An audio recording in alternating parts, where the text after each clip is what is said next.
Mai ușor.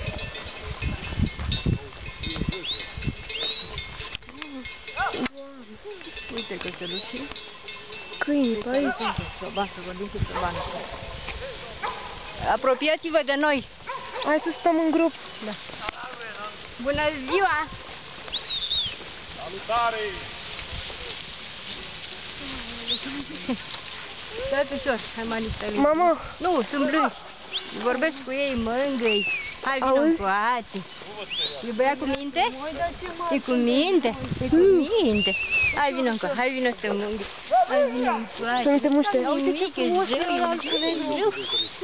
Ești rău, să nu uiți că te mănânc. E cu minte, e cu minte. Hai că pe mine mă... Nu, lasă. Deci nu vă speriați, Vor pâine. Vor pâine. Uite că sunt cu mine. Da, e frumos. Ce faci? Și dar toți au capetele mari. Bine că sunt blânzi. Are not aggressive. Because the boss is with them. It's very good. Pensiile ăstea, Filmez.